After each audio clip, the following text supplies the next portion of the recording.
청취자분께서 보내주신 자료들을 한번 펼쳐보겠습니다. 2026년 1월 4일 예일교회에 신년 감사주일 설교 녹취록 전문하고요. 네. 그리고 그 내용을 아주 꼼꼼하게 분석한 노트가 같이 도착했네요. 네, 맞습니다. 저도 자료를 읽어보면서 굉장히 흥미로웠어요. 아, 그러셨어요? 네. 이게 그냥 단순한 신년 설교 한 편을 분석하는 그런 수준이 아니더라고요. 그럼 오늘의 미션은 명확하네요. 이 설교의 핵심 메시지가 뭔지, 또 설교를 하신 목사님은 대체 어떤 분인지, 그리고 이 메시지가 우리에게 어떤 의미를 갖는지 한번 깊게 파고들어 보는 겁니다. 맞습니다. 교회의 본질, 또 신앙인의 삶은 어때야 하는가에 대한 한 목회자의 아주 솔직한 고백이 담겨 있거든요. 특히 분석 노트에서 짚어준 취약성의 리더십이라는 키워드. 아, 취약성의 리더십이요? 네, 이게 아마 모든 걸 관통하는 열쇠가 될 것 같습니다. 취약성의 리더십이라. 시작부터 굉장히 흥미로운데요. 그럼 바로 그 리더십을 보여주는 설교의 화자, 이 목사님이 어떤 분인지부터 한번 들여다볼까요? 네, 그게 좋겠네요. 분석 노트를 보니까 이분의 자기소개가 정말 남달라요. 스스로를 의인이 아니라고 하시더라고요. 그렇죠. 의인이 아니라 용서받은 죄인. 심지어 앞으로도 계속 용서받아야 할 죄인이라고까지 규정하세요. 바로 그 지점이 이 설교의 가장 강력한 출발점이라고 생각해요. 보통 강단에서는 좀 권위 있는 모습을 보여주려고 하잖아요. 네, 당연히 그렇죠. 근데 이분은 정반대인 거예요. 설교 중에 직접 이런 말을 하세요. 목사님은 아주 교묘하게, 아주 세련되게 죄 짓는 사람입니다. 와, 본인 입으로요? 네, 이게 그냥 겸손한 척하는 말이 아니고요. 종교적인 언어나 경건한 행동 같은 포장지 뒤에 자기 욕망을 숨기려는 인간의 본성을 다른 누구도 아닌 바로 자기 자신에게서 발견하고 그걸 사람들 앞에서 고발하는 거죠. 정말 충격적일 정도로 솔직하네요. 심지어 스스로를 의심도 많고 잔머리도 잘 굴리는 사람이라고까지 표현하시던데요. 맞아요. 보통은 감추고 싶어하는 자기의 가장 연약한 부분이잖아요. 그렇죠. 근데 그걸 이렇게 그냥 대놓고 이야기하는 게 바로 취약성의 리더십의 힘인 거죠. 나는 완벽하니 나를 따르라. 이게 아니라 아, 나도 당신들과 똑같이 연약하고 죄 짓는 사람이지만 그런 나를 하나님이 어떻게 다루시는지 한번 보라고 말하는 겁니다. 그러니까 목회자 스스로가 먼저 자기 가면을 벗어던지니까 성도들도 나만 그런 게 아니었구나 하면서 좀 솔직해질 용기를 얻게 되는 거군요. 정확합니다. 일방적인 선포가 아니라 우리 함께 벌거벗은 모습으로 하나님 앞에 나아가자고 같은 눈높이에서 손을 내미는 절박한 초대에 가까운 거죠. 알겠습니다. 자, 그럼 그 호소의 핵심 내용으로 한번 들어가 보죠.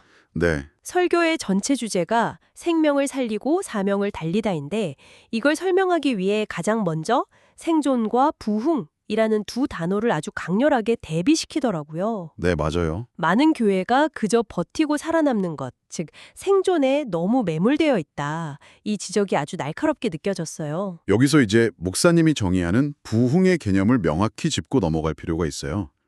흔히 부흥하면 뭐가 떠오르세요?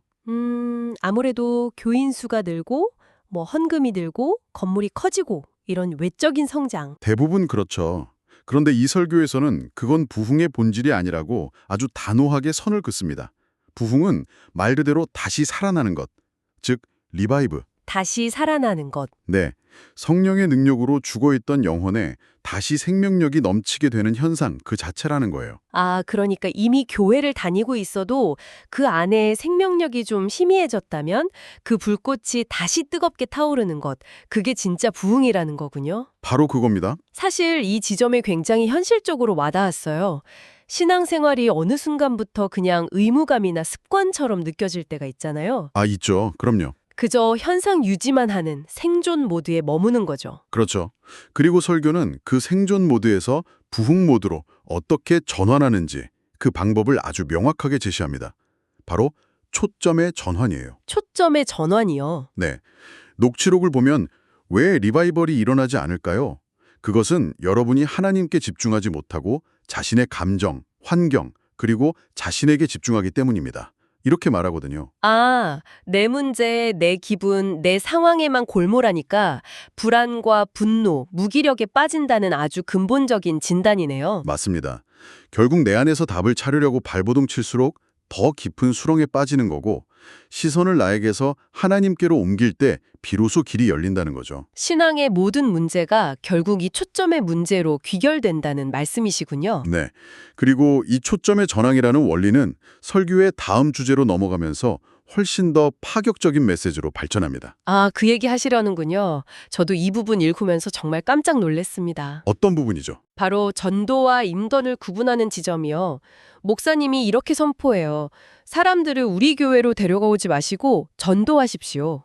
아, 아니, 보통 교회에서는 한 명이라도 더 데려오라고 막 독려하는데 우리 교회로 데려오지 말라니요. 이건 정말 모든 조직 성장의 논리에 역해나는 말이잖아요. 그죠? 상식적으로는 진짜 이해가 안 되는 말이죠.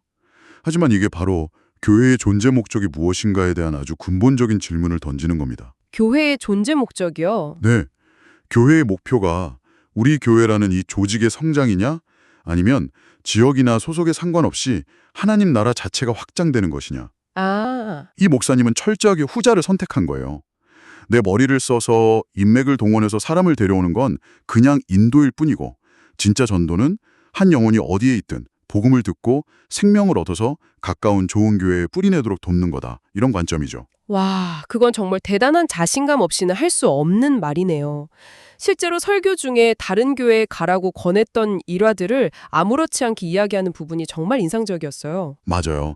어떤 신학생이 자기 교회에 오고 싶다고 하니까 교회 규모에 안 맞으니 다른 큰 교회로 가라고 돌려보냈다는 이야기. 이게 정말 가능한 일인가 싶더라고요. 내 양은 내가 아니라 하나님이 보내주시고 책임지신다는 절대적인 믿음이 있기 때문에 가능한 선언인 거죠. 이런 태도가 역설적으로 성도들한테는 엄청난 신뢰를 줍니다. 아, 그렇겠네요. 우리 교회는 사람 수나 헌금 액수에 연연하지 않고 정말 복음의 본질에만 집중하는 곳이구나 하는 확신을 심어주게 되는? 바로 그거죠. 사람을 잃을까 봐 두려워하지 않으니까 오히려 사람이 모이는 역설이 일어날 수도 있는 겁니다. 듣고 보니 그렇네요. 본질에 집중할 때 비본질적인 것들이 오히려 따라온다는 원리군요. 자, 그럼 이렇게 생존을 넘어 부흥으로, 인도를 넘어 전도로 나아가는 이 증인의 삶, 이걸 살려면 대체 어떻게 해야 할까요? 네, 그게 중요하죠. 설교에서는 그냥 열심히 하라고 하지 않고 아주 구체적인 3단계 준비 과정을 제시하고 있더라고요. 네, 사도행전 본문을 바탕으로 세 가지를 이야기하는데요. 첫 번째 단계가 바로 부활하신 주님을 만나는 것입니다. 만나는 것. 여기서 만난다는 의미를 잘 이해해야 해요. 그냥 성경 지식으로 아는 하나님, 머리로만 믿는 하나님이 아닙니다. 내 삶의 모든 기준과 선택에 직접적으로 영향을 미치는 인격적인 하나님과의 만남을 의미하는 거죠. 아, 설교에서는 이걸 노터치 신앙과 비교하더군요. 내가 필요할 때만 하나님을 찾고 정작 내 삶의 중요한 결정들은 하나님이 건드리지 말았으면 하는 신앙. 네, 듣는데 좀 뜨끔하더라고요. 많은 신앙인들이 그렇죠. 하나님을 내 문제를 해결해주는 자판기처럼 여기는 거예요. 하지만 증인의 삶은 거기서 시작될 수 없다는 거죠. 내 삶의 운전대를 온전히 하나님께 넘겨드리는 완전한 항복, 그 인격적인 만남이 모든 것의 첫걸음이라는 겁니다. 좋습니다. 그럼 두 번째 단계는 기다리는 것이네요. 이게 참 역설적이에요. 그렇게 뜨겁게 주님을 만났으면 당장이라도 뛰쳐나가서 외쳐야 할 것 같은데 그렇죠. 일단 기다리라고 하니까요. 바로 그 지점이 인간의 힘과 하나님의 힘이 갈라지는 분기점입니다. 제자들이 예수님의 부활을 직접 눈으로 보고 만졌지만 성령이 임하기 전까지는 어땠나요? 두려워서 다락방에 숨어 있었죠. 맞아요. 꽁꽁 숨어 있었잖아요. 그들처럼 우리도 주님을 만났다고 해서 바로 증인이 될 수 있는 게 아니라는 거죠.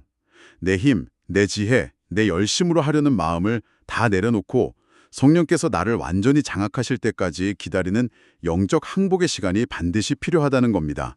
성령의 지배 아래로 들어가는 시간이라.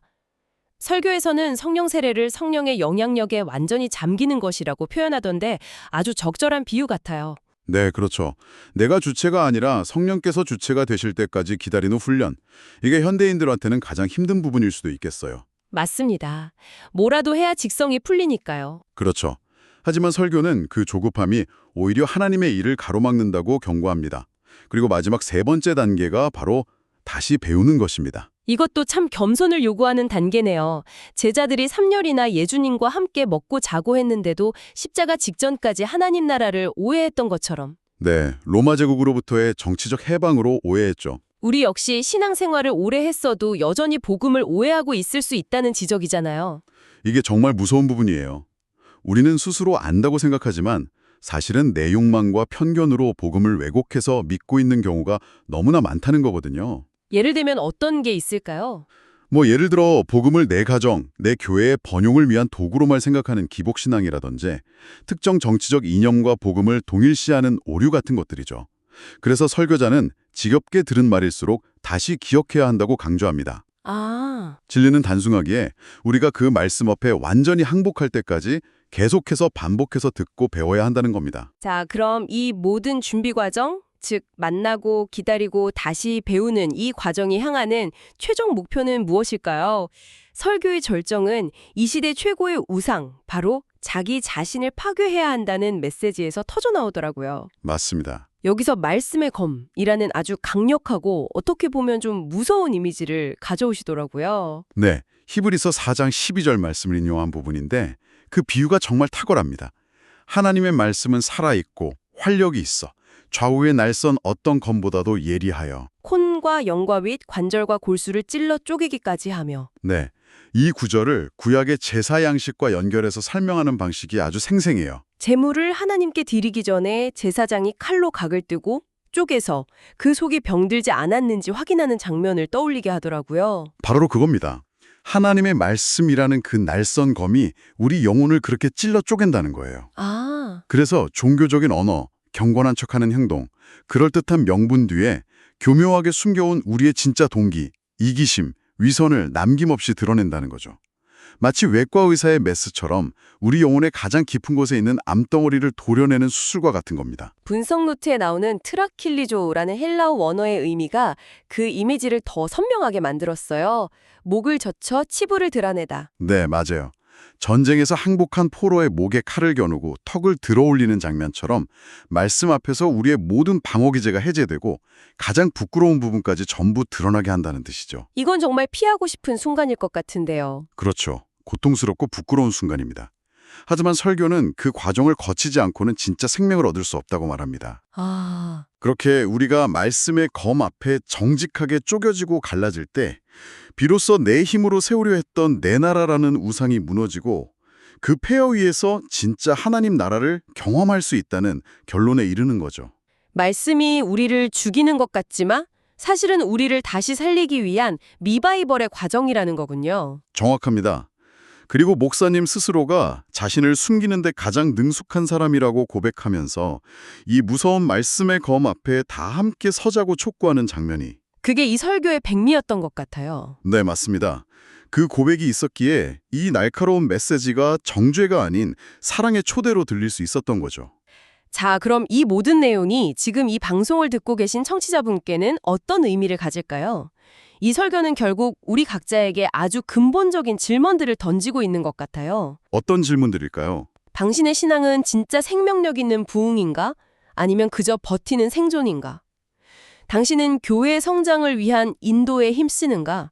아니면 하나님 나라의 확장을 위한 전도에 힘쓰는가? 그리고 당신 삶의 가장 큰 우상은 혹시 자기 자신은 아닌가? 네, 이런 질문들 앞에 우리를 정직하게 세우는 것 같습니다. 정확합니다. 그리고 사도행전은 28장에서 끝난 과거의 기록이 아니라는 거죠. 바로 오늘 청취자분의 삶을 통해 사도행전 29장이 계속 쓰여져야 한다고 도전하고 있습니다. 아, 사도행전 29장이요? 네, 내가 머무른 가정, 내가 일하는 직장, 내가 속한 공동체가 바로 나의 예루살렘과 유대와 사마리아다. 내가 바로 그곳에 보냄받은 증인이라는 정체성을 회복하라고 촉구하는 거죠. 내 문제를 해결해달라는 기도를 넘어서 먼저 하나님의 나라를 구하는 삶으로의 초대. 네, 바로 그겁니다. 생존을 넘어 부흥으로, 인도를 넘어 전도로, 그리고 내 나라를 넘어 하나님 나라로 나아가라는 강력한 부르심. 오늘 설교 분석의 핵심이 이것이 아닐까 싶네요. 그렇습니다. 그래서 마지막으로 이런 질문을 던져보면서 오늘 이야기를 마무리하고 싶습니다. 네, 말씀해 주시죠. 청취자분께서 한번 곰곰이 생각해 보셨으면 좋겠습니다. 만약 신앙의 성공 기준이 세상이 말하는 외적인 성취나 교회의 크기가 아니라 내 안에 내가 얼마나 죽고 내 안에 예수가 얼마나 살아나는가에 있다면 우리는 오늘 나의 삶을 어떻게 다시 평가해야 할까요? 그리고 내 삶의 어떤 부분을 그 말씀의 검 앞에 가장 먼저 내어놓아야 할까요?